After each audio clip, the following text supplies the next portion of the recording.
Hello, it's Bob Duterre with the Yoga Life Institute with a message on change as we move from the summer to fall season. One of the big things in yoga is getting in touch with your body, understanding your mind, and then feeling the changes of the season. In these moments of change, as I was thinking about this message, every culture in the world marks things with different events. Our fall change, we have one little Labor Day holiday, and then we have this shift from the summer session of no school back into the routine. Whether you have children in school or not, you are affected by the shift. And as we have the shift, we have a temperature change. We know leaves will eventually begin to fall, and we're going to move into a colder season, not as much sunlight. As all these changes occur, our lives, with our light bulbs and so forth, don't really change that much. We're awake for the same amount of hours and so forth. But there is the shift, and it allows us to pause and reflect.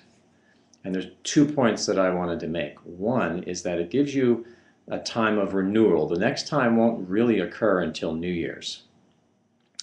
But in these times of renewal, you want to find some inspiration to help you make 1 or 2 shifts in your routine, because if you don't, you'll get into a rut or you won't be adapting to new situations in your life, and ultimately that'll make you less happy.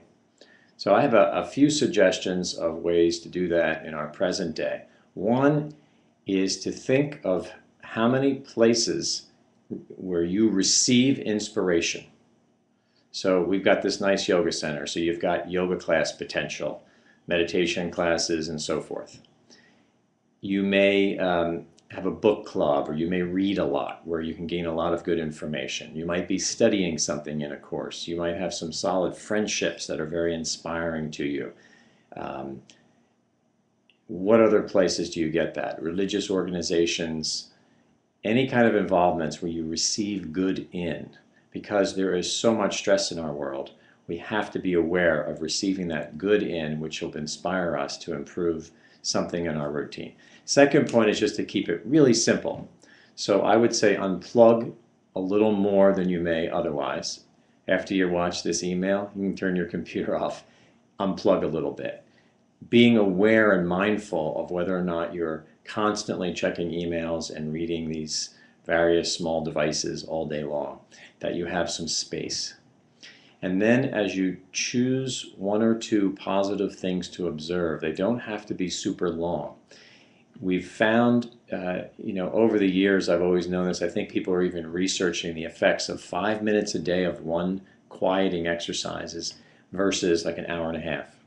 And the one that's 5 minutes every day only adds up to 35 minutes in a week, but it ends up having more effect on our psyche.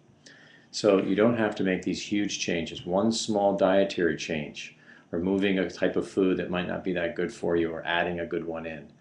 Small little changes tend to influence us in much larger ways. So those would be my simple tips for the fall routine. Unplugging a little bit, giving yourself more time, positive input, and then making minor routine changes to adapt for the new season. So we'll wish you a happy fall.